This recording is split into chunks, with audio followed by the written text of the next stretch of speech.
Welcome back to Lucid Living. If this is your first time, welcome, welcome. I'm so happy to have you aboard. My name is Andrew Larkin. I'm an actor, model, performer, storyteller, breathwork coach, and today I'm going to be your host, your guide for today's podcast episode. All right, my friend, this is like a little bit of a twist on all the podcasts I've done before because the gentleman, the master that I'm bringing on right now, we knew each other from middle school, from high school, and it's been a long time since we chatted. So this is going to be real time conversations of just two guys catching up. And I'm so stoked to dive into it. Before we dive into it, let's start off with some nice, deep, intentional breath work. Today, I'm feeling called. Let's do a 4-2-6 breath. So it's going to be an inhale for 4, a hold for 2, and an exhale for 6. When we exhale a little bit longer than our inhale, it channels the parasympathetic, which gets the body to calm down, get into that rest and recover state. And remember, as we inhale, we're going to inhale through the nose, and we're going to expand our belly, our diaphragm outwards, like you're filling up a water balloon. And they're going to hold that at the top for 2, and they're going to exhale out the mouth when that belly is going to come back to your center. And we're going to do that just 3 times. So take this moment for yourself, listen to your breath, focus on your breath. And whether this is your morning, your afternoon, your night, always brings mindfulness and stillness for the rest of the day. So let's take a moment and let's begin by inhaling through the nose in 3, 2, 1. Inhale through the nose. 2, 3, 4. Hold it. 1, 2. Exhale out the mouth. 2, 3, 4, 5, 6. Now inhale through the nose. 2, 3, 4. Hold it. 1, 2. Exhale out the mouth. 2, 3, 4, 5, 6. Last one through the nose. 2, 3, 4. Hold it. 1, 2. And exhale out the mouth. 2, 3, 4, 5, 6. All right, you can return your natural breathing. Now we're feeling nice and grounded. And now, ladies and gentlemen, today we have a chef, a farmer, a permaculturist, a chicken tender, an Orthodox Christian. He's a hip hop enthusiast, an existential crisis navigator, a food philosopher, and a fellow Stoga alum. We got Michael Karras with us today. Oh, what's going on? How you doing? What's up, brother? Yeah, Oh man, dude, so much to dive into. I'm genuinely I know, so right? We got yeah. It's been a minute, and I'm glad we can catch up now. Yeah. yeah, brother. So first, just let the audience know just where you are, how you're feeling, just right now in this season of life. Yeah, I mean, right now, very very content, happy with the season's summer's here, and I'm with it too. Emotionally, sort of in that in like the birthing canal between spaces, I guess you could say, and a lot of hard work and stuff I got to do around here on the farm, and really just comes into my everyday. Geographically, I'm like right here in near Kennett Square, Pennsylvania. Oh, Uh, dude, no way. yeah, just chilling right out here. I'm in Landenberg actually, but it's right outside of Kennett, between Kennett and Newark, Delaware there. And yeah, just in a good place all around, and grateful for everything I have. Right on, brother. Right on. All right, now we're gonna be banging out the past. So always, we talked about this a little bit beforehand, but when you're in middle school, when you're in high school, you're still trying to figure yourself out, and you have like your That's own true. homies and your own friends. But we always say like check in on your friends, and it's always like when we don't know who we are, it's hard to really know who our friends are as well. And Yeah, I feel like a lot of us don't really truly know each other. And I found as I've done work on myself, it's so rewarding to understand that and then to actually ask the questions to be able to really get deep and understand another person. And those are yeah, like two souls connecting. So I found it so just fruitful on this journey to, dive deep. And I found that the beginning stages of our lives are so influential on who we are. And I'd love to hear just what life was like for little Michael and then growing up through the main line, like I yeah, did yeah, with yeah. so many others, and then transitioning out of that and then stepping into your own field and finding yourself. So from beginning, middle to where you are right now, what did that journey look like for you? Yeah, I mean, when I was little, I actually moved around a lot, and I didn't come to the main line until I was about when I was in the sixth grade, or no, sorry, seventh grade, and so I really was bopping around a lot. I was in Upper Darby, I was in Havertown, sort of just living a bouncy lifestyle with my mom. My mom was in pharmaceuticals, and she was traveling a lot, and it was just me and her for a little bit there, and then you know we traveled around a lot, and it was really cool. I mean, I was raised by my family as a collective, really, so that gave me a Mm-hmm. really big perspective in terms of like what love really is and all that stuff. So you know, grew up like that, surrounded by family, big Greek family, and yeah, as you grow up and you get into middle school and high school, I thought I knew who I was back then, but you really don't, and I was really passionate about sports, and learning really wasn't my steez too much, but really enjoyed sports. Really found a connection in sports and stuff like that with rugby and football and wrestling, especially. Mm-hmm. So I really took those things seriously in my life at the time, and that's like where a lot of my identity lied in those times, was with my sports, because that's where I was most connected in a physical, like work ethic, spiritual way. Mm-hmm. That's where I was connected the most in those times. Looking back, Mm-hmm. yeah. So I powered through school like that. I was an all right student. I wasn't anything spectacular. I enjoyed learning from a. It's almost like I didn't know how to learn back then the way I know how to learn now. So it's just like it was figuring out my own style on how to learn, and I kind of leaving high school. I went to Kutztown University for about 2 years. My intentionality of going there, though, was kind of skewed, where I was just trying to play rugby.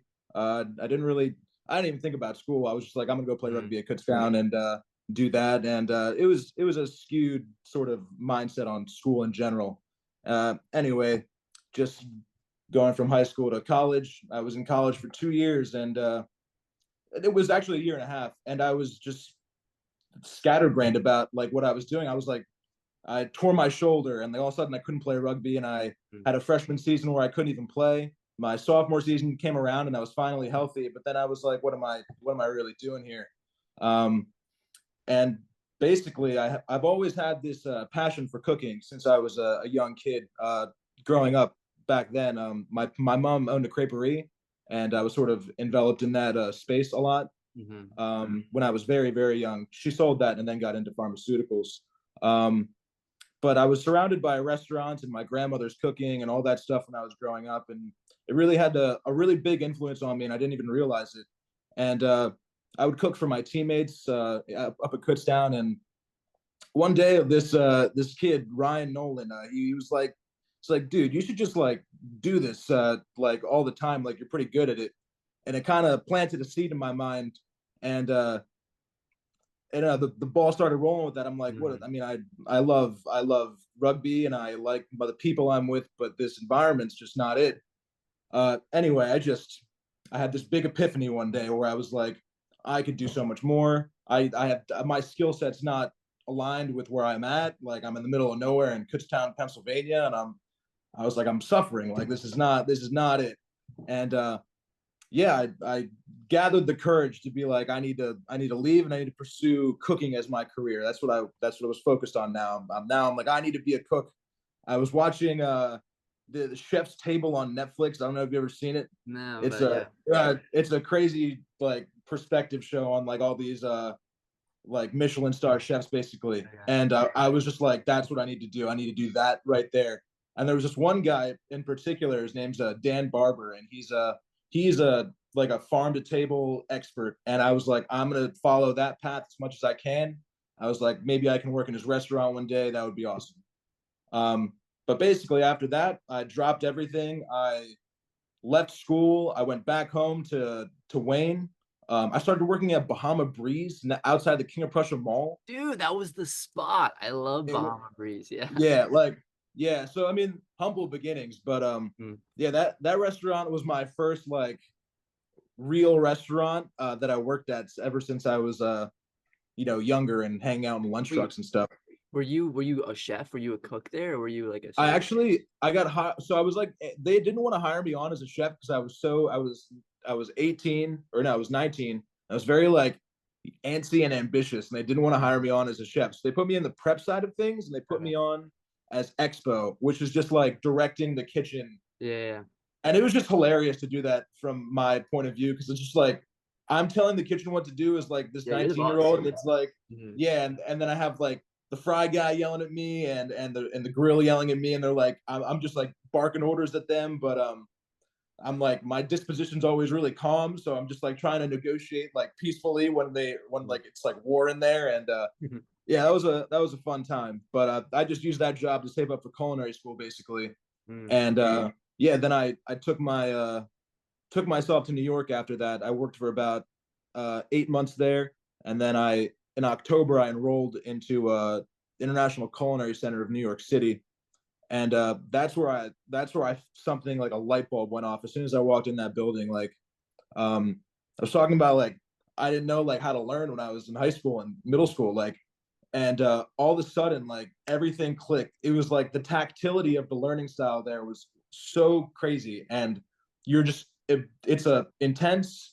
I mean, it's a trade school, and it Mhm. was a farm to table program because that's with that Dan Barber guy heading it, and yeah, I mean, it was what it was, but just you get fully immersed for 6 months, and it's just like it's like here's the techniques, we're gonna drill them into you, and you're gonna practice, practice, practice all your knife skills, all everything you want to do, and it sort of like gets into your bones. You know what I mean? Like, Mhm. and that's when I realized, and it applies to being an athlete too. It all connected for me, where I was like, wow, I can really gather a skill set, like, and use it to for and people want this service that comes out of my hands. Like they want this. They as long as I practice and keep up with the practice and I maintain my skills, like I'm like a sought after employee and I can get employment somewhere and Mhm. all that. But it was my dream to get into these and get into a Michelin star restaurant. Like that was what I was focused on when I was in cooking school. Mhm. And I trudged through that 6 months, and I graduate like top of my class, which just means uh, I just cooked decently throughout the That's great. experience. Um, and you just keep going and going. And I got at the end of your 6 months, you get an internship, and and then after your internship, you're done with culinary school and you graduate. Um, so my internship was at this two Michelin star restaurant called Del Posto, and that's where everything sort of came together with that. And I got this really great instruction on how to poise yourself in the kitchen, and like what is right and wrong in terms of like cooking and tasting and practice organization. Like they really drill it into you that this is how we do things, this is the way it's supposed to be. My chef was Melanie Rodriguez, and she was just the greatest role model, like very strict but very caring, like a nurturing mother kind of thing. Mhm. And really the whole team there took me under their wing and gave me the skills and ethos that I needed to succeed in the industry. Mhm. um, After that, it was COVID. So 2020 is like I was there for about 2 years. So from 2018 to 2020, and to March 2020, and then I got COVID, shut down our restaurant completely. Mhm. Um, so we got kicked out of there. I went back to Philly. I was doing some private things in our neighborhood for a little bit there, around Wayne and Berwyn, Mhm. and I did that for about 6 months. I worked. Do you remember Omar? Yeah. Yeah, I worked with Omar's dad for a little bit, Really? in his restaurant. Yeah, That's awesome. um, yeah, and I just did that, and then at the end of 2020, I was like, I need to go back to like what I was doing. So I go to Philadelphia and I go to Vetri Cucina in Philadelphia, and I just with the mindset of like I want to learn how to make pasta. The restaurant I was in before was a fine dining Italian place, and I wanted to continue on that route. Being Greek, Italian was the closest thing I could get, Mhm. sort of in that fine dining spect of what I could resonate with and be a part of. And I get to Vetri and I love it. It's the most intense kitchen I've ever been in. It's way more real. Philadelphia is way more like real's it's like the people are like way more down to earth and very very very brutally honest there. Yeah. And that kitchen was very brutally honest, and it was every cook for himself basically, not in like a bad way. It's like you have a station, it is your job to maintain your station, this Mhm. is what you do, and everything that comes off your station is an extension of you and is representing the restaurant. Like, Mhm. don't screw it up basically. Yeah. It was pretty awesome. And yeah, they would just it wasn't like a blind trust right away. They would obviously walk you through your station and whatever, but yeah, it's like it's just you and your station and you're cooking. And like Mhm. I before it was like you have a prep list and you can only do certain elements of this prep list. And then the sous chef will take care of butchering your fish and butchering or and breaking down your beef, versus veterinary where it's like you're on your station and it's like you have to break down a whole goat and a whole turbot today, and a turbot's like the size of a dining room table, and you have to like find the time in the day to break down and portion this fish and then bring it downstairs, and you gotta break down and smoke your goat. And it was just so go go go go go Yeah. all the time. It was great, and I was there for about, I guess it was like 2.5 years, or no, 3, up until last year, 2023 of April. So 2021 to 2023 and a half. I was just there, and I moved up the ranks. I worked the Garmo to the meat fish line to the pasta line. I was sous chef for just like a hot second there, and then I got this opportunity to farm. And basically, my parents wanted to become food independent, and they bought this property about 2 years ago. And all that sort of all of like my food curiosities and all that, like it always goes back to the farmers that you work with in those restaurants. It's always like if you want to make the best food, you're going to go back to your farmers and you're going to see what they're doing and what they're uh what they're messing around with and what Mhm. they're experimenting with, and you're gonna hop on that and you're gonna try to represent them through the food that you cook. Yeah. um but basically, like I saw an opportunity to come. They were just trying to have a hobby farm and raise a couple sheep for themselves and do like chickens in the backyard and stuff like that. But I saw it as a opportunity to come over here and start really getting into it and really pursuing permaculture as a concept to you know put into this land over here. Mhm. um yeah, so I left veterinary to pursue this dream of being a farmer. And like it's weird how it just shifted like that, on a dime. But I was like so about being a chef, so about this and that, and then I kind of perspective, like put it in perspective what I really want in life and what I'm trying to do. And it's a thing about like working for other people and versus working for yourself. And I Mhm. finally felt ready to take that step to work for myself, Mhm. um, on this farm and just start from scratch.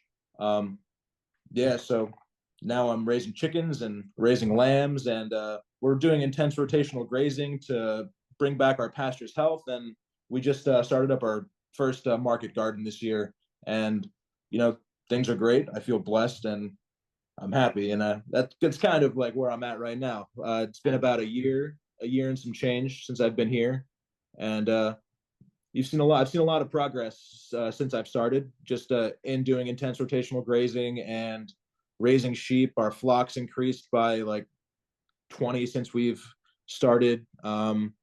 We have about, what is it? We have 13 girls out there, and then 22 little baby sheeps or lambs out there, and I have 200 chickens and 100 meat chickens, 20 turkeys, and yeah, just doing the thing out here and trying to connect it all back to nature and to God, and just do some honest work and stuff like that. And Mhm. that's sort of the where the life's path's taken me so far. So Yeah. yeah. Dude, brother, that's so I got so many questions. That's so amazing. So Oh yeah, yeah, yeah. when you were through the restaurant, when you were working there, were you responsible for all, like you said, meeting the farmers and going to the farms and getting the meat there and having those conversations? Is that where you started Yeah, learning? so it meat farmers are actually hard to like. I felt like a harder medium to talk to, but your vegetable farmers, Mm, and the reason for that is like if you're a meat farmer, you kind of have to go through a giant process to get your meat from your farm to the restaurant or place it's getting sold to. There's a lot of mhm. hoops, but vegetable farmers, they can just walk to your back door and sell you vegetables. Yeah. There's no regulation. But yeah, so the first farm I really talked to a lot was Green Meadow Farms. They would just come in the back door of Vetri a lot, and just they're really good at Caraflax cabbages, and they had some really cool. Uh, they would give us like Esposito, which is like an herb, and they would just give us a lot of cool stuff. And you just spark up conversations, and they're doing their thing. And I'm sitting there when I'm having these conversations, thinking I'm learning something, and I'm like, oh, I could do that on my own, I think. No, it's like you once you get into it, it's a lot. But we also used to in New York City, we would go to the the Union the Union Farmers Market on Mm. 14th and like Union Station Yeah. with our crew, and we would tour all the farms and just see what was in season. I'm very familiar with like seasonality and what goes when and Hmm. cooking like seasonally. Um, and I think that's important when you're connecting with farmers. It's like you have to realize that like you're never able to have everything whenever you want it. It's like what you have is like what the season's giving you at the moment and nothing else. And Yeah. if you want to cook the best food, it's gonna always be what is seasonal, because if I eat a tomato in December, it's gonna taste like water and nothing. Like Yeah. versus a tomato in June when it's supposed to happen, or July, it's gonna taste the way it's supposed to taste, and that sort of Hmm. like yeah. Yeah, we work around Mother Earth, man. Her clock, man. Yeah, Good time. I love it. Um, Now you had talked a little bit about learning, dude. I resonate with that so deeply because I swear I didn't start like learning until I graduated college. Because that was when yeah, I yeah, finally started pursuing things that like really interested me. And when I started to find myself and when you understand what you like, then it's like, oh, this is really interesting. And then I found that when you go after the information, it sticks more because I want to learn versus being forced to learn something and then it just goes out the other ear. yeah. It's so Um, true. Yeah, so like what has been like in middle school, like we were all taught a certain way, high school, we were all like school system curriculum, we're taught a certain way. yeah, Then you're in the real world and now it's like you're doing something that you love and it's just sticking more. And then so I wanted to like the the relationship with learning from once you started to get into culinary school and then you got into the workforce and then now, like this is such a new adventure of permaculture and learning about permaculture. So how does yeah, and also nobody's telling you really what to do. Like you're your own boss, and that's different in its own way too. So what is your relationship like with learning throughout all those steps like? yeah. I mean, learning. I mean, as soon as there was a point where I read a cookbook and I articulated it just from the the recipe. I didn't read Hmm. the directions. I just saw the order that the ingredients were in, and I just understood what was going to be done. And then I realized that what was happening when I was training, and I think everybody has a certain learning style. My personal learning style was just if I can get my hands in there, I it's almost like I'm not very cerebral with the way that I learn. I'm very in my hands. Kinesthetic, yeah. Yeah, yeah, like I really need that to like absorb the information. Like it's like Mm. I can see with my eyes and I can emulate it very well, but until I start doing it, it's completely different. And just learning how to sort of I could watch somebody break down a fish and then through practice just be able to do it. Um, I really think that it's important to figure out which way that everybody learns in general. Like, I think it's a sort of missed thing in those early years. For me, I felt like when I discovered it, I'm like, oh, I wish I'd been learning like this my entire life. I wish I had a more hands-on thing. I wish I did wood shop in high school now, like all of a Mhm. sudden, like Yeah. stuff like that. Um, but once I figured out what my strength was, I was able to lean into it now. And it was like a revelation. Like I was like, oh, I'm a tactile learner. Now my knife skills were great always because I could just watch and learn. If I wanted somebody to teach me something, I would go to my chef or instructor, whoever it would be, and I would just be like, hey, uh, teach me how to sizzle an onion perfectly, and they would do it and they would demonstrate it to me, and then they would either grab my hands and make me do it or just like hawk me until I did it right, and then I would lock that in and keep going. um that sort of applies to all my cooking career, but on the farm it's a little bit different where you know you're sort of looking at nature all around, you're listening, you're looking, you're feeling like your grass and your soil to see how soft it is. And again, it's like tactility. Like I need to be able to articulate what's happening in my soil and with my animals, and I'm always just right there and able to sort of dissect what's happening. Um, for my soil, for example, like I have to like basically with regenerative agriculture, you have to, and this is all like trial and error. Like trial and error Hmm. is the main theme of like being a tactile learner too. It's just like I have to try and fail and try and fail and try and fail, and then I understand what's going on. But Hmm. that process is like so educating. Like uh with my soil, like I run my sheep through, and then I follow it with chickens. So it's sort of like a hard hit with the sheep grazing. They graze there for a day, they move on, and then my chickens, they come in and they scour the same land that the sheep were just on, and there's a microbial, like the chickens won't get infected by lamb's microbes, but if a lamb sat in that area, they would be at risk for like parasites and all this other stuff. So when I'm restoring my soil, I have to send my sheep through. I send my chickens through. The chickens sort of scour through their poop and look for bugs in the area, and they'll eat, and then they'll move on. And then I have to go in and inspect that area and see what's happening. I see it at its like genesis, and when all the grass is trampled down and the chickens just sort of fertilize the area. And then I wait like 30 days, and then I go in and I see the same area, and I test the soil a little bit, see what's good with it, and I can see like this dry arid patch that I had, for example, like just got a lot of carbonaceous material and a lot of nitrogen input into it, and I can literally feel it in the soil. Yeah. And it's softer, it's more workable in my hand, and that's just sort of applies to how I learned how to learn. It's just like Mm. it's just like here, it's like it's right in front of you. The route is in front of you. You all you have to do is like experiment, you know, play in the sandbox a little bit, grab it, feel it, understand what you're articulated is important. Like you can't just grab dirt and be like ha ha ha and then this is Yeah. good. You gotta look at it and say, oh, this is the differences between my arid soil and my new like more nutritious carbonaceous soil. Yeah. And it's just a matter of like trial and error and Yeah. that, yeah. Dude, I'm like genuinely so fascinated about specifically the topic of soil, because it's so important, and we're like moving in a direction as a whole society. Like it's all gonna come back full circle, like being an existential crisis navigator, which I want to Oh talk yeah, yeah, yeah. about.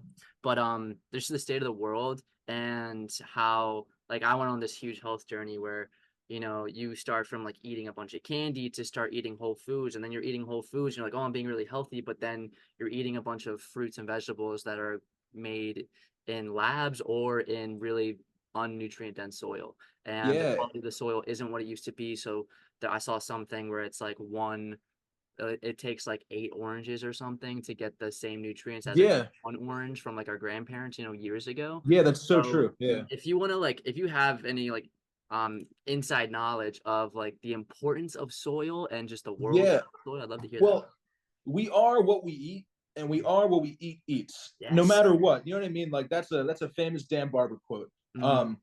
And we so basically, if you're eating a vegetable, if you're like where you have to think about where it comes from, like consciously, like Mm-hmm. where is the root of like the tomato I just ate or the cucumber I just ate, and you got to look at the soil health because you're not really eating a cucumber, you're really eating the all the microbial relationships in the soil, and you're eating the health of the soil and all the mineral content of the soil. If Mm-hmm. that mineral content is not there, then you're just eating water in the form of fruit Yeah. that's a cucumber. And that's better than eating like half the processed garbage that comes Yeah. out of like things today. I mean, it's kind of crazy that all that is a thing that we're fighting with right now. Right.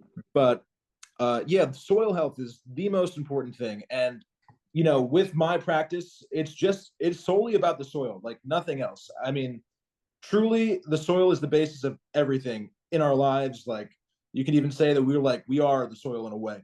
Mm-hmm. But like without all these like microbial relationships and without a healthy like organic matter and like carbon in the soil, like there's like nothing you can do. And the more carbon that's in your soil, the more water it absorbs and holds. So if you like famine could hit, and if your soil, like a drought could hit, and if your soil isn't full of carbonaceous material, organic material, carbon, then it's not going to absorb the water, and it's just going to run off your Mm-hmm. fields or run off your Yeah. sections. And this monocropping culture that we've adopted that just promotes a single crop like corn or soy and rotating it constantly and inputting like chemical inputs like nitrogen and phosphorus that are lab made, and herbicides and pesticides that are lab made. This does nothing but kill the microbial population. Like soil is alive. Like there in like one spoonful of soil, there's more microbes than people on Earth. Like it's insane. Like Mhm. you have to really think about that. That there's life in there, and you have to. We're not. This game isn't about taking what you need and not caring what happens. Like this is we're all one giant thing, and we need to make sure that life supports life. Even if we like take the life of a chicken or a cow or a lamb, it should be done respectfully. But that soil life is the essence of all of it. Now, I'll give you an example of how we restore carbon into the soil. And I Mhm. think that permaculture is actually one of the solutions that's presented today that not only like sequesters like carbon from the atmosphere and drags it into your soil, but it really produces deep roots for your plants and a lot of carbonaceous material. So that whole intensive rotational grazing process, it works like this, where my sheep or my cows, I'm working on getting cows. Cows would be ideal. They're like the powerhouse of farms because they have a 4 chamber stomach. But my sheep, they'll I'll give them about a half an acre of land, 34 sheep, half an acre of land, and I let them rummage through that in a day. And they're like they go for it right away. They hit it. Like they like trounce down the whatever they need to trounce down, and they eat as much as they can. It's like they're gorging themselves because they only get that much a day. And they go through that and then they get their fill, and it's competitive because everybody wants like the alfalfa is more sought after than the fescue or the Johnson grass. So they go over the things they want first, and it's competitive because there's like 33 of them searching for the Mhm. alfalfa first, and then they Mhm. rip through the fields, and they poop and they pee on it, giving more like water, and poop is just free carbon Mhm. and like nutrition for the soil. And they spend the day there, and then the next day we move them. And what ends up happening is like you have this field that's just like chewed down grass, and the grass is like, oh crap, like we just got like we're down low, we need to build ourselves back up. And what they end up doing is they extend their roots deeper down into the soil because they're like, we need to sequester more nutrients, and they dive deep into the soil, and they're getting carbon from the atmosphere and they're pulling it down into the soil so they can build themselves back up. Mhm. So they're grabbing the carbon, putting it back into the soil, and then over a period of like a year, that same spot, you can. I wish I could like show you a patch of grass like right outside my thing, but the Wi-Fi would cut out. That's all right. Yeah. But a patch of grass that was like yellow and gray and dead, and there was like some bald spots here and there. Um, it goes from that to getting chomped down by the lambs or by the sheep and the lambs, and in the course of 30 days, it comes back a little bit taller, and over the course of a year, you can see it just like it's like a little tiny jungle that just sort of pummels up, Mhm. and around it, where they didn't graze, you can see how it was. It's just like old yellow grass, just the jungle you made from grazing your sheep there once. And Mhm. then it just that relationship sort of goes, and it's symbiotic. Like everybody Yeah. wins in that Yeah. relationship. The sheep eat, the soil eats, the grass grows stronger, uh, and like we raise the sheep for meat production, uh, and then we can feed our family, like kind of Yeah. thing. Yeah. So it all works together, and we're not like when it comes to like the subject of like meat and veganism too. Like I have opinions, but we eat meat because we have the means, and if I could convert all of my area to gardens, it would just be more of a burden than grazing. But Yeah. um Dude, I was gonna ask you about that because I was in the vegan community for like 3.5 years, and yeah, I eat meat now. It's been almost yes, we've been almost on a full year now. And I've kind of changed my narrative and story and perspective because I've heard a lot of people talking about regenerative agriculture and regenerative farming.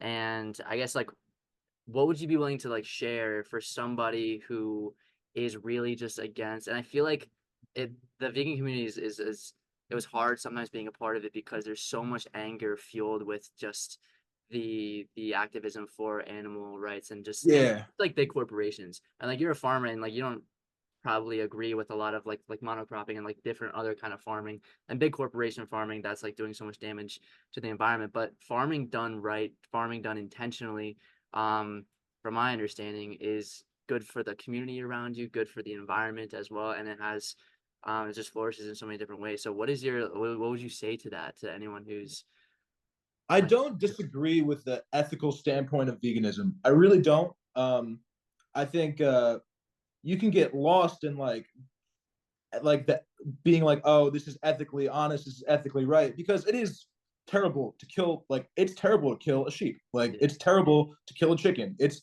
a really hard process. No matter how much you do it, no matter how much you try to harden yourself around it, it's Hmm. not fun. It's not good. It's just necessary for survival sometimes. And Hmm. that element of survival, I think, is what's lacking. But I'll give this example. I have 62 acres. If I converted all 62 acres to gardens for vegetables and fruits, I would have to buy like a giant tractor. I would have to get all this equipment. Um, I would have to buy compost and this and that and the third, and I personally couldn't manage all of that alone. All of a sudden, I'm hiring people, and I'm probably gonna like sacrifice part of my ethos to have 62 acres of gardens. Like, Hmm. it's kind of unfeasible. Like, versus my sheep who convert grass into food. Like, I mean, they convert grass into food. So I can graze them on this 62 acre lot, and I can walk them all around. They're improving the soil. Uh, like, they're improving the soil, and they're improving like my lifestyle and stuff like that over here. But at the end of the day, that the amount of calories I would produce on that 62 acre lot would maybe be around, let's say, uh, like 1 acre probably produces around 20,000 calories, I would say, maybe Hmm. max. And maybe more depending on what you grow, if you grow like potatoes and stuff like that. But uh, I get like 10,000 calories out of every sheep that I have, at least, maybe even 20, 30,000. And the nutritional benefits of, eating meat and organ meat in moderation is good. And I also have the perspective of an Orthodox Christian, so I Hmm. actually fast about 1/3 of the year, where Oh. I yeah, so I don't eat. It's basically raw vegan 1/3 of the year, and Hmm.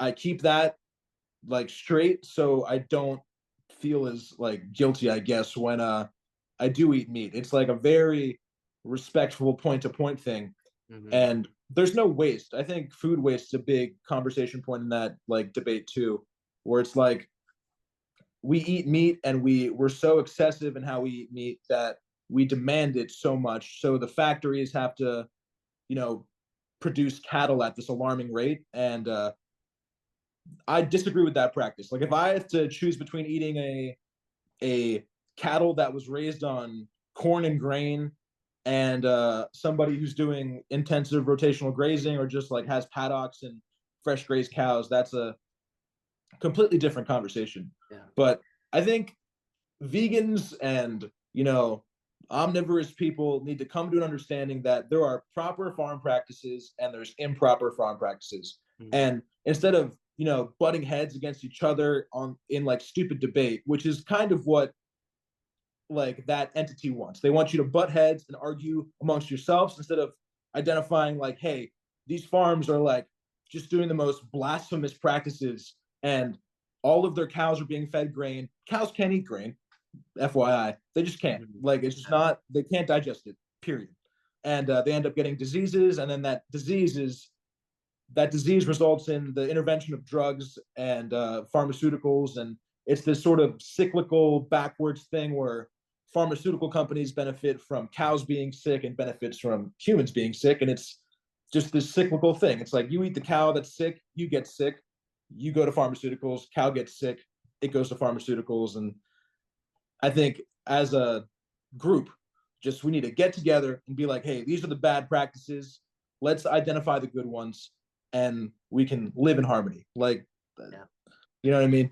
Bro, I totally agree. And I just want to acknowledge, because we had mentioned a little bit just about being in the school system in like middle school, high school, you're in that curriculum and the things that you have to learn and the way that you're taught to learn makes us sometimes feel kind of dumb. Like, bro, you are Yeah. so articulate and so well versed in this. Like Oh, you're a cool. master in this. So it's like it's so cool to listen to you talk about this. And just I always find like hearing anyone talk about something that they're passionate about, something that is like their element. It's one of the greatest joys in life, bro. So Oh, I'm so thanks, stoked. yeah. Like this is so great. Now I want to because you had identified yourself as an existential crisis navigator. So I'd love to hear you elaborate Oh, on yeah. just what permaculture is now, or was there things No, that's just different life in perspectives of the general. world? Like, I Yeah. mean, the weight of the choices you make is always something. Like, I live by this quote that is it's sort of from Lauryn Hill's MTV Unplugged 2.0, but it's fantasy is what you want and reality is what you need. And that fantasy of like, oh, I want to work in these Michelin star kitchens is was great, and then the reality of it introduced itself, and it was tough. Like, it was an environment that was very cutthroat, 12-hour shifts. Like, it was great to work within that with a supportive group of people, but the realities hit, and then, like, doubt comes in and despair comes in, and you kind of have to navigate sort of those negative things that come to you. Like, you have to have control over yourself and know who you are to navigate those negative entities that come and try to bring it down a little bit. Mhm. So I mean, existentially, I see it in a food perspective mostly. um, and I'm always asking myself, like, why am I here? What's my purpose? Like, what am I doing truly? Like, am I being the best that I can be? Am I representing myself and my family and God well? Like, these are the things that I'm constantly stressing in my mind. It's like, am I being who I'm supposed to be? Am I living up to my name? Am I doing those things? Um, so I think every day when I wake up, it's sort of a battle with that. Not even a battle; it's a guidance too, Mhm. where it's like, am I going to am I going to go out in the field and plant my crops, or am I going to sit here and feel sorry for myself that nobody's around me and sort of fester in that? Like, it's always something. Like, you know what I mean? Mhm. So it's just the existentialness of every day. Basically, it's Yeah. like, what's the purpose? Why am I here? And it's like, am I going to act to improve upon that, or sort of, you know, Yeah. lose the day? Yeah. I mean, you're asking the questions, and I think that leads to intentionality. And I think a lot of, silent suffering comes from the ignorance is bliss kind of state where it's just like Yeah, yeah, kind of okay, but we're like, kind of afraid to address those questions because we know like deep down it comes from some place where we might not feel enough. And also taking those steps and creating our reality like you're doing, is actually kind of scary because we have to take full accountability for it, yeah, So yeah. I it's mean, yeah, it's really cool to see. But yeah, dude, asking those questions is such a big thing. Um, Now I want to ask about just nature because I'm such a nature guy, bro. I just feel when I was actually in high school, fun fact, I used to I had like a red pickup truck and I would drive to the park, to Valley Forge Park at night, and I would just look up at the stars and I would oh, just talk dude, to the moon and I would just be like just pleading and asking for guidance, for help. I was so confused. I felt so lost. I felt like I was here for something bigger, something deeper, but I just had no idea what it was. Um, so I always felt like someone was listening. And then every time, especially now, I learn about grounding, I learn about forest bathing, just being out in nature, very different from being in a city when you're connected and grounded into the earth. There's a bunch of science on, it has free electrons, which is basically an all natural anti-inflammatory, just yeah, like yeah. so what is your relationship to nature, especially being in the farm, working with the animals, working, with your hands in the soil, in the dirt? Like, what is it? What does that feel like to you? What is your relationship with Mother Earth? Yeah, I'm super big on grounding. I think it's been great for me. I I just do it every day, so I don't even think about it anymore. But there is a reality that we're living in, and I've been guilty of just being. I mean, I've been trapped in kitchens before, and like, my life's been kitchen home, concrete city, kitchen home. And the shift between that lifestyle and this one was so crazy to me that like just being in tune with nature is the most one of the most fundamental things to just our existence. Mm-hmm. Period. Um, Being connected over here, it's something super divine. Like it, I can't say how grateful I am for having this in my life every day.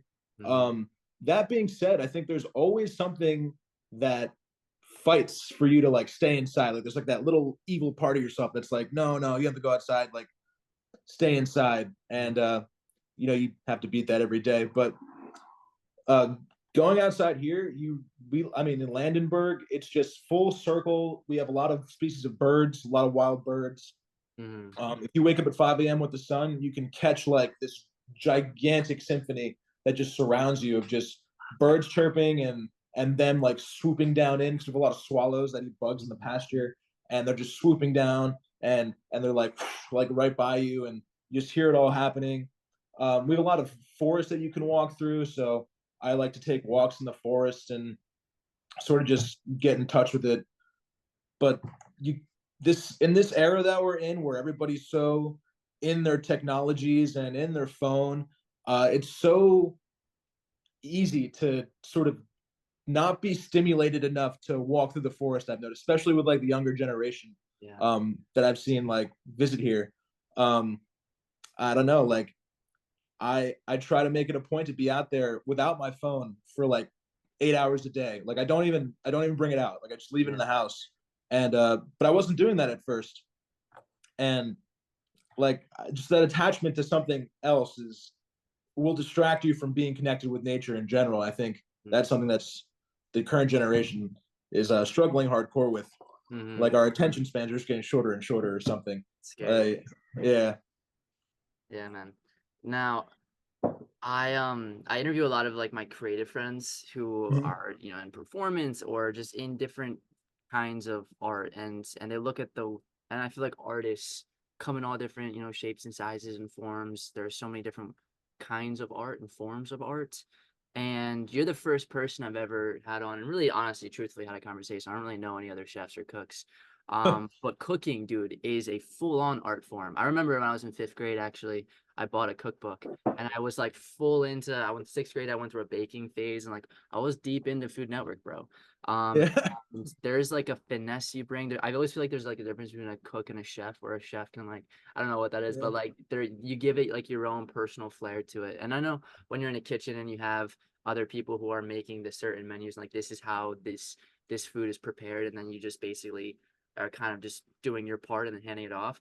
But I want to just hear from like an artistic perspective and like even cooking at home, like you can add your own flair and add your own personality, your own brand to food. So what is kind of like food? Like does food feel like art for you sometimes? Yeah, for sure. I think art is always just something to do with the senses that you're honing in on, and food is just for me. You get to hone in on taste, sight, sound sometimes, and really just for me, it's this the Greek term philoxenia. It's like you're Mm-hmm. bringing like hospitality and like kindness to strangers Mm-hmm. through the medium of food, and that's the priority when I'm cooking. It's so like, am I bringing that to the table? Am I really bringing people together?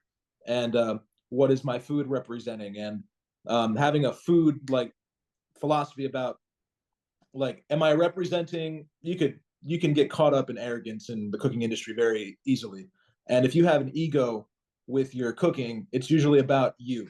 Like this is my dish, and this is what I made, and I hope like just like enjoy my food. And really, I think cooking is this thing where nature is the true chef, and I'm just like the line cook trying to make sure that nature is being represented properly. Like Mm-hmm. if I'm just trying to uh, represent what God put out there, what's been provided to me by nature, um, properly. I understand what it's supposed to taste like. What like the true way it's supposed to taste. I'm just trying to elevate that flavor and put it on a plate for you, and that's my style. It's very centered in my Greek culture and in the Italian food that I was making. The basic formula for cooking in Italian restaurants, it's like salt and olive oil and lemon juice Mm-hmm. on whatever vegetable it is and make it shine and cook it properly. And yeah, artistically, cooking has been the greatest medium for me, and in expression and in just finding myself. And I can't even explain it properly because it's really just about being in there in the kitchen. Because while you're trying to put that out, put that ethos out, the the the trials and tribulations of service come into play when you're in the kitchen, and Mm-hmm. fires being thrown at you, and you still have to preserve that artistic element in Mm-hmm. those chaotic moments, and just that kind of day-to-day chaos and like being an artist just really came out on the other side really well for me, and I couldn't be more grateful for cooking. Yeah, like if I had you over for dinner, I would probably make I would probably just go out, see what I can get, what's seasonal, Mm-hmm. bring it all back home, analyze it, taste it, and then just start concocting dishes. I think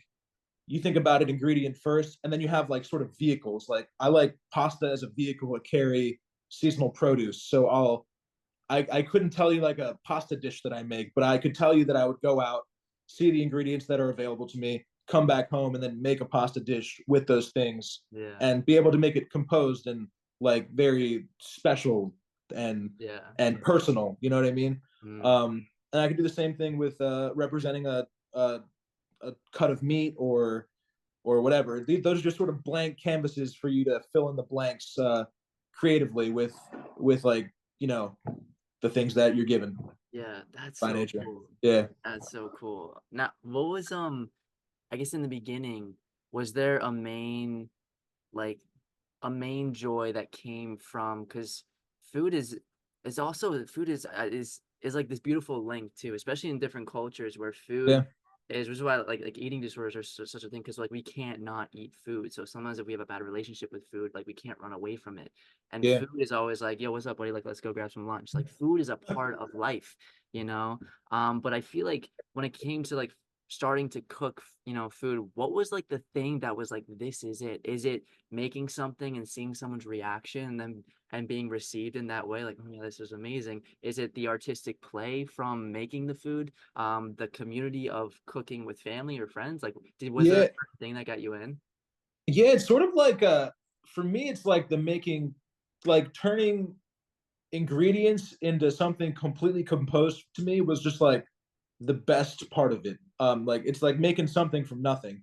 Like you're handed like 12 ingredients and flour and butter, and you can all of a sudden like transform that into like whatever, like fish and a papillote paper thing, or I can make a, or I can have a hunk of meat and a smoker, and then transform it into this beautiful dish that's just so simple. Like it's just smoked goat and polenta and herbs, and that's it. Like Mm. just the transformable like nature of cooking and what it does, and all it really is like making it more edible for you. It's like I'm taking this raw thing, and from with my skills, I'm able to transform it into something edible and nurturing and connecting, like between me and you, or even like you and your friends at the dinner table. Like Mm. I think that's what got me hooked. It's that, and just when you're in a kitchen, it's a very teamwork oriented place. Like there's so much camaraderie involved. There's so much personal relationships involved, and you're just cranking with your crew, and you know you see your boy going down over there, and you're like, oh, let me hop in and help you, like I got you. And there's like this, it's like it was like playing rugby, dude. Like Yeah, yeah. it's like it was just like all of a sudden I'm back on the field, and but like my skill set's different, but like Mhm. I can help you and I got you, I'm your support. Like I'll tackle this for you, and you just keep doing what you're doing. And there's just like that element of like teamwork in the actual kitchen that just completely got me hooked. And the pace and the speed and like the athleticism you need to do a job like that day in and day out, like that's what got me truly hooked. Yeah. Yeah. Dude, that's awesome. That's so great. Um, I wanted to oh wait, random question. Oh yeah. You said you're living like outside kind of square. Have you been to the mushroom festival?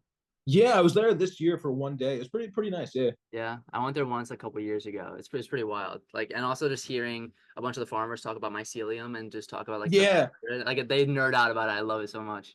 Yeah, we're actually lucky that we live in this area because we get a lot of mushroom compost. Uh, They after they're done making like there's the history of Kennett Square was like a bunch of Mexican and Italian immigrants came into this area, and it wasn't like the mushrooms are here and they found them. They just started farming the mushrooms here because a couple of immigrants knew the practice of doing it from their home, mm, and it started. They just started this whole area just started building mushroom farms, and we're able to capitalize on that.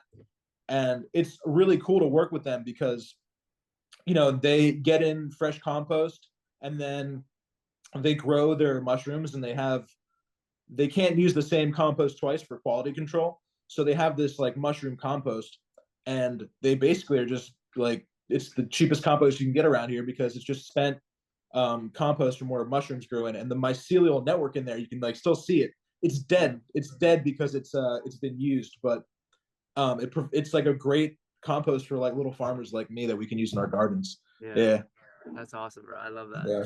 Um, and as we slowly start to wrap up, oh, the bear. I needed to ask because Oh yeah, have you seen the bear, the I show? have. I actually was unable to watch that show. That came out when I was working at Vetri, and Mhm. I couldn't watch it. It gave me anxiety. Like I was like, this is too real. I can't. It's like I was It's going okay. to work and then trying to chill and then going to work. I couldn't watch it. Right. I wanted to ask if But it I was watched it. honest. Yeah, Yeah, but I watched that show after I got out, and dude, that show's awesome.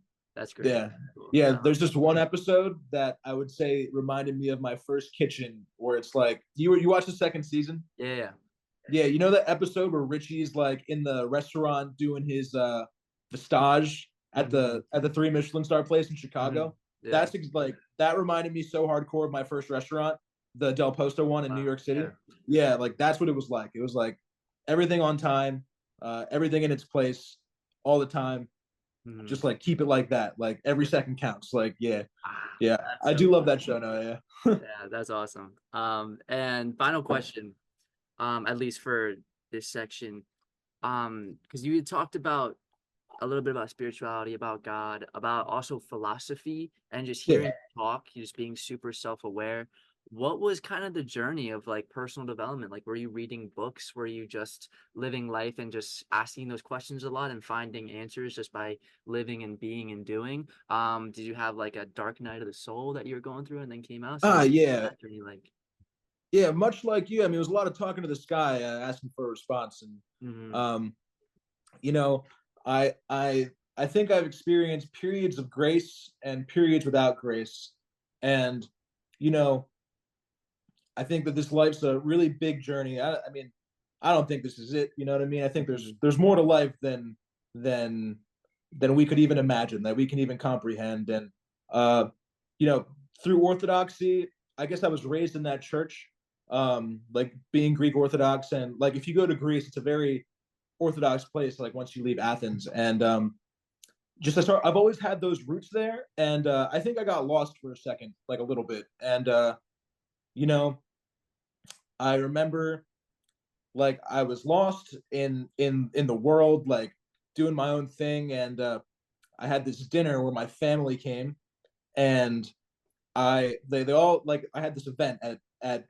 Vetri. This is like part of the like it's like my comeback to God part. Hmm. And I had this dinner at Vetri, and my whole family like it was an event, and it was going to be sold to the public in Philadelphia, and I had the opportunity to pre-sell my tickets to some people if they wanted to. So I sent the link to my mom, and only my mom, and she sent it out to my whole family, and they bought out the event like just them, and I was like, and I come into work the next day, they're like, Michael, your event's already sold out, and we haven't even gone live with it.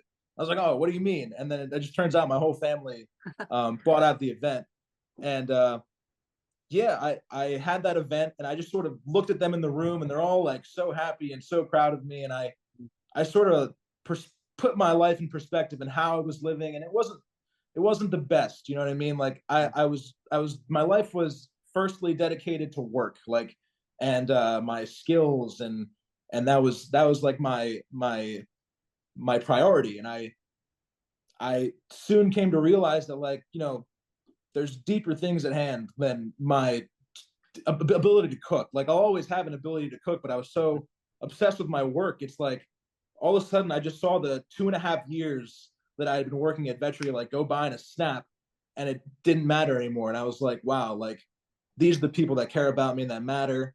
And I came to this conclusion of, you know, my priorities are out of sync. It's like work shouldn't be my top priority, and family shouldn't be down here. It's like Mm. now it's like God is my top priority. Like, having a relationship with God is my number one priority, and then my family, providing for them is my priority, and then you know knowing myself and understanding how I can work with myself. Like that's the another big thing. It's like just knowing yourself in a spiritual aspect, and knowing what you're doing wrong and knowing what you're doing right, and being able to like course correct very fast, was a big part of it. But that event was cataclysmic to me, and I sort of reevaluated everything, and I said, I'm gonna like dedicate my life to God. I'm gonna dedicate my life to my family, and sort of get as close to God as I can here on the farm. That's when I came back.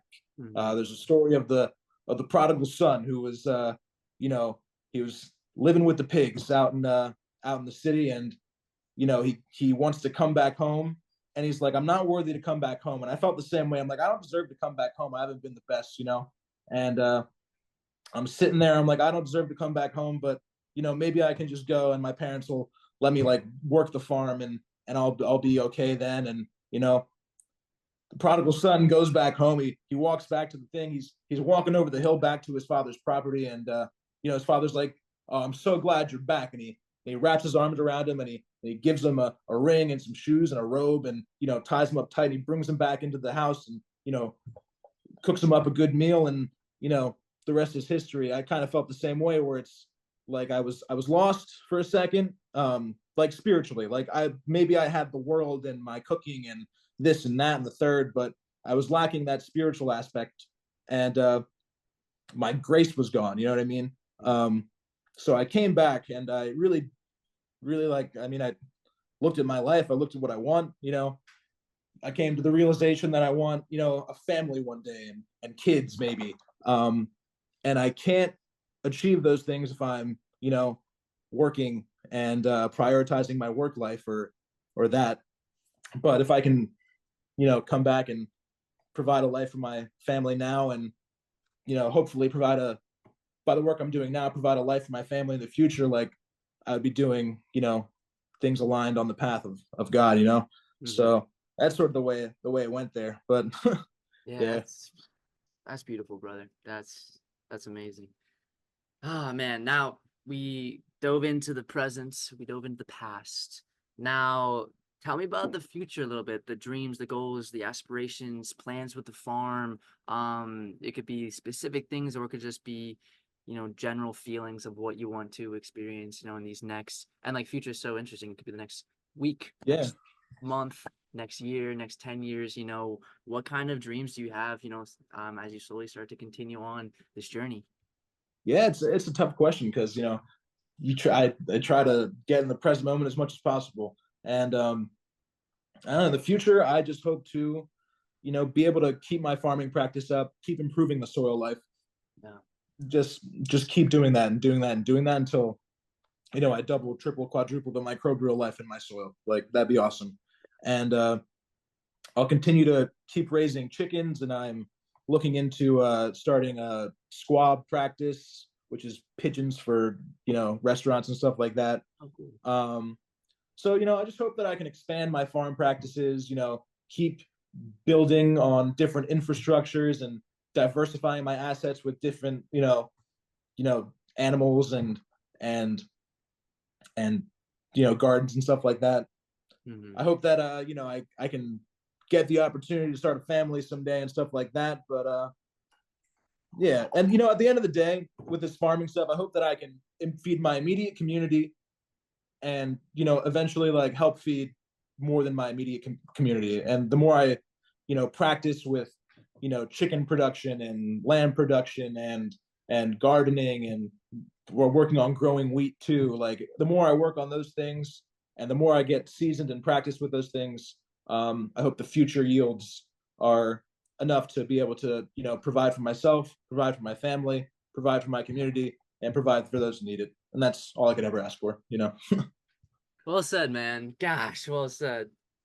All right, so now to make this an official podcast, we got some final quick rapid fire questions. Oh yeah, shoot. Alrighty, so I'm gonna hit you with this one. I know this is probably an impossible question, but if you were forced to have one meal the rest of your life, and it is a Michael Karras meal, what would that look like? Uh, yeah, my grandmother makes this pasticcio. It's it's like Greek lasagna with Hmm. bechamel sauce and ground beef. That would be it. I would eat that nonstop, like Yeah, rest of my life if I could. Yeah. yeah, that's great. Um, right now, what would you say brings you the most joy? uh Definitely my sheep. They're very like the Hmm. lambs and the sheep. Like just visiting them every day brings me immense joy. Like gives me purpose. Yeah. Yes, sir. All right, now, top, what would you say the top four is again? Tricky. Top four core values are. Oh, that's a good one. Um, the ability to like understand and love like one another and really bridge the connections. Having faith, is very important. Faith in the future, faith in God, faith Mhm. in yourself, is very, very important. Having control over yourself, I think, is a very big one. Like being able to take on a situation, like if somebody comes at you and insults you, and you're able to just not react and dissect why that happened and control yourself so you don't act out in anger. So the control is a big one, and then what's the last one? I guess trying to conduct peace is a big one too. Just like trying to make sure that everything in your environment is under control and working together is a big one, and a good leadership quality. And Mhm. leadership's really important too. Yeah, Yeah. absolutely, absolutely. Now, what would you say? What's your spirit animal? Uh, that's a tough one. I actually really think it's a panda bear. Yeah. Yeah, straight up. Like, yeah, I really do. Hmm. Yeah. Awesome. Now dream farm. This could be like the one where you're at right now, just expanded and what that like, and the ideal farm, the place that you want to get. You were talking about, increasing the microbial content. But what would that look like? Is it in the same location? Is it a different farm, or is it just different animals? Or I could yeah, say this is probably the dream right here. yeah. Um, yeah, I'll tell you why it's the dream. It's because it is we're just straight up like in a neighborhood. Like it's not like we're around big ag. Like there's no people around me spraying their fields. So it's like super Mm, great because I can make sure that I'm 100% organic yeah. and I don't have to worry about other people's like practices infiltrating on mine. Hmm. Um, I would say the perfect farm, I would have cattle. I would have dairy cow, a Jersey. Uh, I would have a milking cow, and the milking cow would obviously be my best friend too. And Hmm. yeah, just a milking cow somewhere I can make feta cheese and chill. Yeah.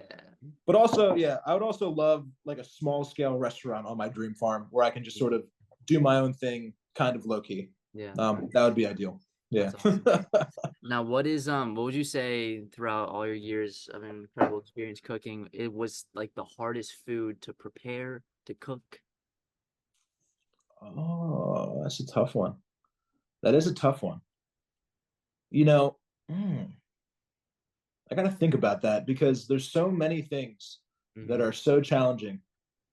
In general, like salumi, like making like salumis and like salamis and brisalas and copa, like Italian like cured meats, Hmm. was definitely the hardest thing to learn at first. And you kind of got to sit there and you got to learn how to age and like do stuff properly with the temperature controls, and you gotta learn how to cure meat with a curing agent and all that stuff. That was kind of hard for me to grasp at first. And then there's like the art of stuffing it into the casings and all that stuff. That's Hmm. definitely been the hardest sort of practice, I think.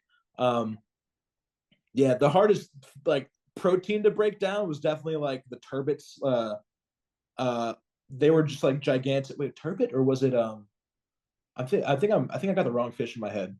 Um, Anyway, just a gigantic flat fish Mhm. that I can't remember the name of that would like span the whole entire like table. That was definitely the Wow. hardest dish to Yeah. prepare, to break down, because it's like you're breaking down a giant shark, but it's Yeah. just like, yeah, it's yeah. Yeah, cool, cool, cool. Now you had mentioned a woman who was representing a role model. Her name was Melanie. And I was Yeah, curious if you had other role models throughout life, and that could be in person, like in as a chef, other people on farms, or it could be like people you idolize, like certain guys you read their books or yeah, their for sure. talks or anything like that. Yeah, so I mean, walking through life, I guess I can go in order. First and foremost, my mother and my father, Mm-hmm. um, incredible role models. No one's a harder worker than my mom.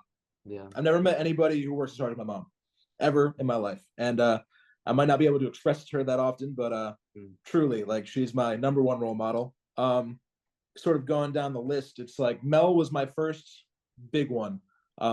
She like really, she was a really great one. But my sous chef, Chef Chris, he was a great help, and he really navigated me through like kitchen turmoil. And like he knew, like I got into this emotional tizzy one time where somebody got, like you get like promoted in kitchens, and I got jumped at Del Posto where Chef Mel was the head chef, and they moved this guy up over me even though I was next in line, Yeah. like to go up to the meat line. I was working on garde manger, and Chef Chris, um, he was like my rock in this situation, because I went down in the dumps. Like I was like fuck everything. This sucks. Like I don't like. Do I even want to work here anymore? Nobody Mm-hmm. sees me for what I'm doing. But he saw me for what I was doing, and I really cared.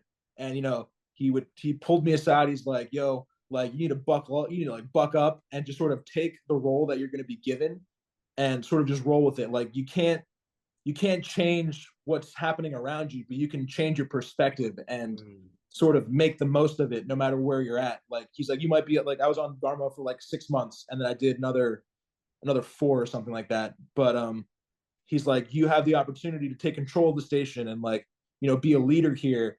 And I did that. And he was a great role model, just like in terms of my kitchen etiquette, and being a leader and sort of making the most of every situation you're in. He made me realize that's what it is. Like nothing's gonna go your way, really. Like my it's like a fox got in my hen house one time, Mm. and I can sit there and be like, like I had like 100 chickens, like 30 died. It was terrible. Like it was a big loss for us.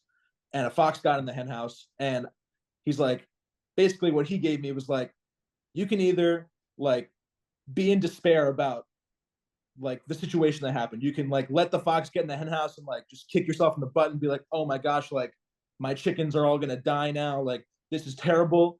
Or you can, reinforce the structure and make sure that this doesn't happen again, and that you are stronger and better for it. Mm. And that, like, moving on, you'll always have that sort of strength that you built. So shout out Chef Chris. Chris. After that, basically it's Jacob Rosenberg. He was the head chef at Vetri. He's an expert in all things. Mm-hmm. He's just like a chef's chef. I don't like he can do anything. He can work the line. He was he would fight through like he had a personal battle with Crohn's disease, and watching him push through that, just to like be at work and push was crazy. Like Mm. looking back on that, he really showed how to persevere through like hard times and stuff like that. But his knowledge base of salumi making and pasta and meat preparations, and just the way his mind worked, it was so cool to see and cool to learn from.